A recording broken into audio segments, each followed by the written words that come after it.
আমি অনেক অফিসারের সাথে কথা বলেছি, কেউ আমাকে সুস্পষ্টভাবে বলে নাই ওদের কাছে যে নির্দেশ ছিল যে বাংলাদেশ সেনাবাহিনী এমন একটা রোল প্লে করবে যাতে জনগণ ক্ষতিগ্রস্ত না হয়। এটা একদম জুলাই মাস থেকেই এই আদেশটা ছিল।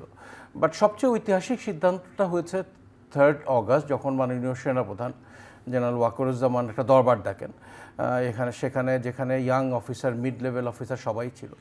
এবং সেখানে ইয়াং অফিসার, এর আগে আমি একটা বলে রাখি, আর্মি আসলে অ্যাকশনটা ইমপ্লিমেন্টেশন হয় through young officers, captain, lieutenant, major, lieutenant colonel.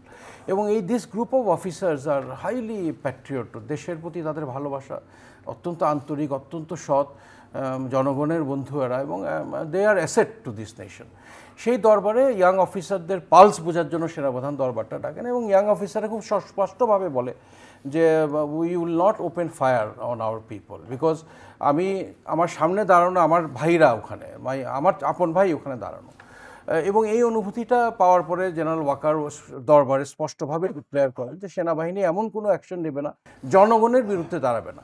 এই দেশপ্রেমিক সেনাবাহিনী ইনসেপশন থেকে জনগণের পাশে ছিল এবং থাকবে। এবং আমি আমার ক্যারিয়ারে কত শতবার যে আমি ডিপ্লয় হচ্ছি, সাইক্লোনের পরে, বন্যার পরে, একটা ম্যান মেড ডিজাস্টারের পরে ফ্যামিলি রেখে আমি মাসের পর মাঠে ছিলাম, কত ক্ষুধার্ত ব্যক্তিকে আমি খাদ্যদ্রব্য তুলে দিয়েছি, ওষুধ দিয়েছি। এবং এই সেনাবাহিনী, সশস্ত্র বাহিনী, আমি শুধু সেনাবাহিনী বলবো না, বিমানবাহিনী, নৌবাহিনী এবং সেনাবাহিনী মিলে বরাবরই আমরা জনগণের পাশে ছিলাম। এবং এই যে একটা ঐতিহাসিক সিদ্ধান্ত জেনারেল ওয়াকারুজ্জামান দিলেন, যদিও এর আগে আমরা বিভিন্ন অডিওতে শুনেছি বিগত সরকার কি আদেশ দিয়েছে লেথাল ওয়েপেন ব্যবহার করার, বাট সেনাবাহিনীর পক্ষ থেকে কিন্তু এই আদেশটা কখনো দেওয়া হয় না। এবং সুস্পষ্টভাবে 3 তারিখে উনি সেনাপ্রধান ডিক্লেয়ার করলেন যে জনগণের বিরুদ্ধে আমরা কখনো, এবং that decision was a historical decision for Bangladesh. এবং আমি মনে করি যে আমাদের এই স্বাধীনতাটা পাওয়াটা, 8ই আগস্ট নতুন গভর্নমেন্ট হওয়াটা, স্বৈরাচার সরকার চলে যাওয়াটা, এটার পিছনে a great amount of credit must be given to this decision. এই যে জুলাই সনদ যেটা হচ্ছে, মান্নামে ভালো বলতে পারবে, আমি যতটুকু শুনেছি যে সশস্ত্র বাহিনীর এই সিদ্ধান্ত এবং এই যে অবদানটা, এটা নাকি এই সনদে উল্লেখ নাই, যেটা আমি মনে করি এটা ঠিক হবে না।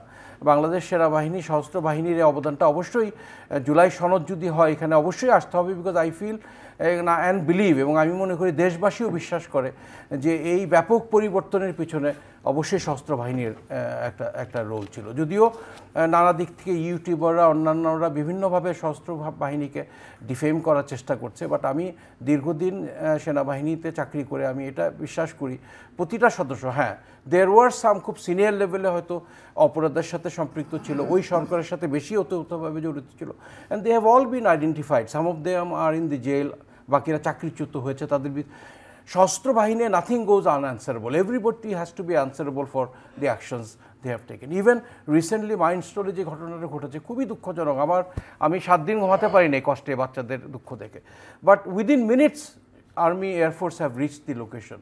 এবং জীবনের ঝুঁকি নিয়ে আমরা সেনাবাহিনীতে we believe in servant leadership, এটা একটা paradoxical term, opposite servant leadership, but আমরা যখন চাকরি করি তখন আমরা জনগণের সেবাটাই আমাদের অগ্রাধিকার, এবং আমরা অল্ট্রুইজম টাইপ অফ লিডারশিপ, আমরা নিজের থেকে দেশের এবং জনগণের স্বার্থটাকে সবসময় গুরুত্ব সহকারে দেখি।